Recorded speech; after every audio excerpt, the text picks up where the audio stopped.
जय माता दी भक्तों, आज के वीडियो में आपका स्वागत है।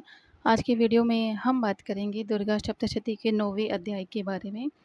राजा ने कहा कि हे भगवान, आपने रक्त बीज के वध से संबंध रखने वाला देवी का चरित्र मुझसे कहा है। रक्त बीज की मृत्यु के उपरांत क्रोधित शुंभ और निशुंभ ने क्या किया, अब ये सुनना मैं चाहता हूँ। ऋषि ने कहा कि हे राजन, रक्त बीज की सेना सहित मरने पर शुंभ और निशुंभ बहुत क्रोधित हुए। इस प्रकार अपनी बहुत सी सेना का विनाश होते हुए देख निशुंभ देवी के आगे दौड़ा।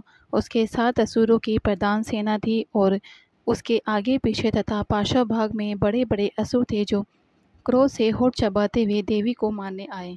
वह महावीर शुंभ भी अपनी सेना सहित बड़े क्रोध से चंडिका देवी को मारने आया। तदंतर देवी के साथ शुंभ और निशुंभ का भयंकर संग्राम हुआ और उन असुरों ने मेघ वर्षा के समान बाणों की वर्षा की। उसके द्वारा छोड़े गए बाणों को देवी ने अपने बाणों से काट दिया और अपने शस्त्रों की वर्षा कर उन असुरों को घायल कर दिया। निशुंभ ने तीक्ष्ण खड्ग तथा चमकती ढाल से देवी के सिंह के मस्तक पर प्रहार किया।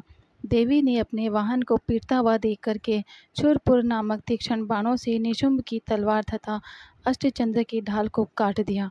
ढाल तलवार के करते ही निशुंभ ने शक्ति चलाई तो देवी ने अपने चक्र से काट करके उसके 2 टुकड़े कर दिए।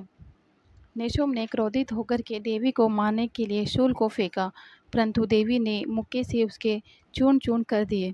फिर उसने गदा घुमाकर चंडिका पर फेंका, परंतु देवी ने उस गदा को त्रिशूल से भस्म कर दिया। तत्पश्चात निशुंभ को फरसा लेकर आते हुए देख देवी ने बाणों से मारा तो वह पृथ्वी पर गिर पड़ा।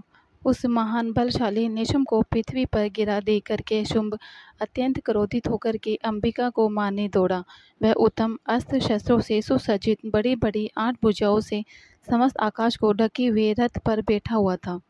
देवी ने शुंभ को आते हुए देख शंखनाद किया तथा धनुष की प्रत्यंचा से अति दुस्सह शब्द किया और असुर सेना के तेज को नष्ट करने वाला घंटे का शब्द किया, जिसकी ध्वनि संपूर्ण दिशाओं में व्याप्त हो गई।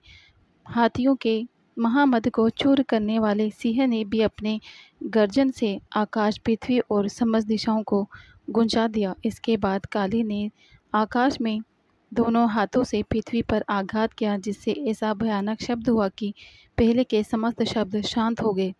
फिर शिवदूती असुरों के लिए अमंगलजनक अट्टहास किया, जिसके सुनते ही संपूर्ण असुर थरथरा उठे तथा शुंभ को बड़ा क्रोध हुआ। उस समय अंबिका ने कहा कि हे दुरात्मा, खड़ा रहे। तभी आकाश में स्थित देवगण जय जयकार करने लगे।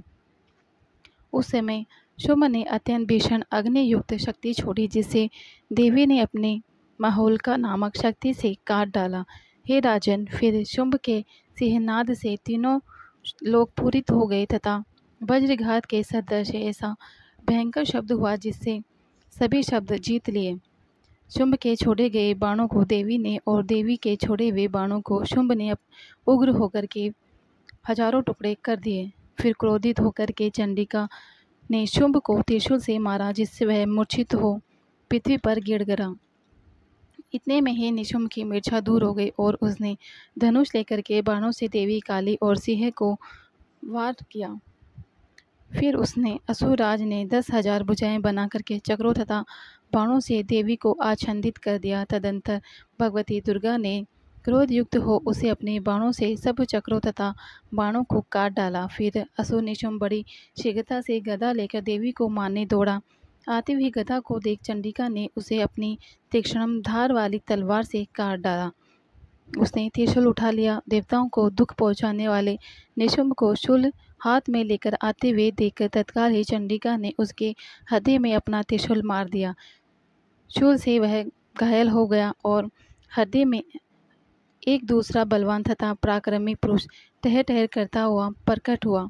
उसके प्रकट होते ही देवी ने हंसते हुए तलवार से उसे काट दिया।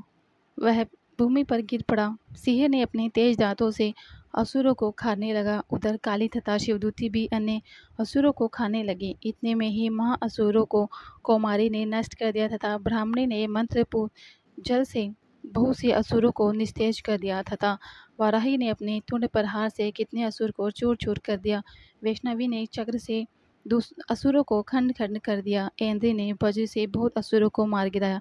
कुछ असुर तो मारे गए, कुछ संग्राम के भय से ही मर गए तथा कुछ काली सिंह और शिवदूती के ग्रास बन गए। इस प्रकार देवी ने निशुंभ को मार दिया और उसकी सेना को भी मार दिया। जानकारी अच्छी लगी हो तो लाइक करें, चैनल पे